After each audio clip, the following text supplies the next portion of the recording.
Let me ask you something uncomfortable. Why does bad news about successful people spread faster than good news?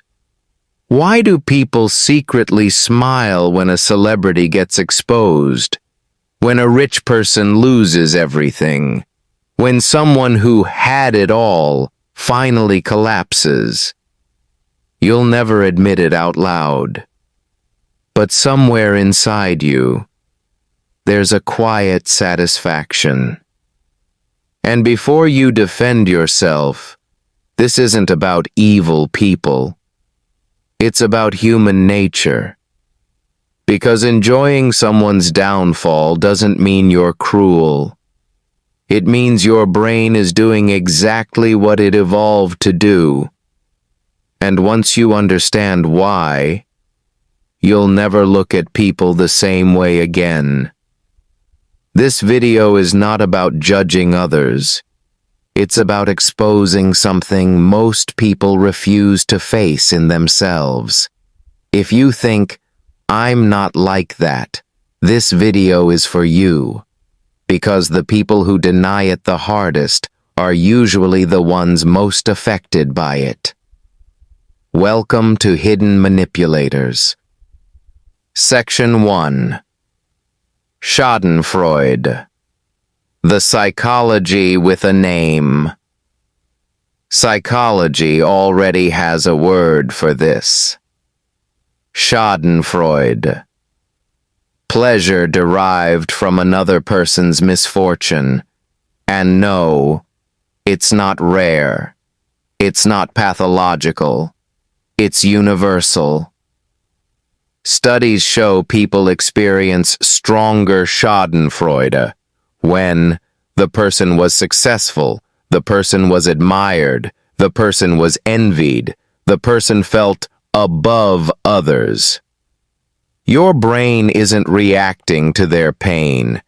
It's reacting to status correction. When someone high falls low, your nervous system relaxes. Why? Because hierarchy just shifted in your favor. Section 2. Status, hierarchy, and animal truth. Humans are social animals, and animals obsess over hierarchy. In tribes, higher status meant more food, more safety, more mates, more influence. So when someone above you falls, your brain interprets it as, the threat is gone. That's why gossip spreads downward, scandals go viral, people obsess over public humiliation. It's not justice, it's not morality, it's relief. Relief that you don't look so small anymore. Section 3. Envy. The emotion people lie about. Nobody admits envy. It's socially unacceptable. So we disguise it. We call it criticism, concern, calling them out. They deserved it. But envy is simple. Someone has something you want. Confidence, money, attention, freedom, respect. And your ego can't tolerate the comparison. So when they fall, your mind says, they weren't that special anyway. That's ego protection. Because admitting envy would mean admitting inferiority, and the ego would rather lie than feel small. Section 4. Moral superiority. Why falls feel deserved. Here's the darkest part. People don't just enjoy others falling. They justify it morally. He was arrogant. She needed to be humbled. They had it coming.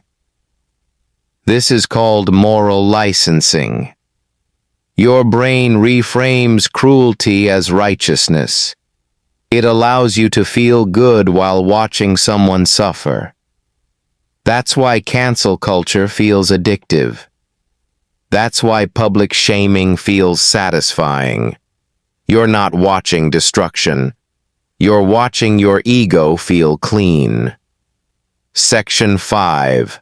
Social media made this worse. Before social media, downfall was private. Now it's entertainment. Algorithms reward. Outrage, humiliation, exposure collapse. Why? Because your brain engages more with negative status shifts than positive ones. Watching someone rise makes you compare upward. Watching someone fall makes you relax downward. One inspires effort, the other offers relief. Guess which one people choose when they're tired, insecure, and stuck. Section 6.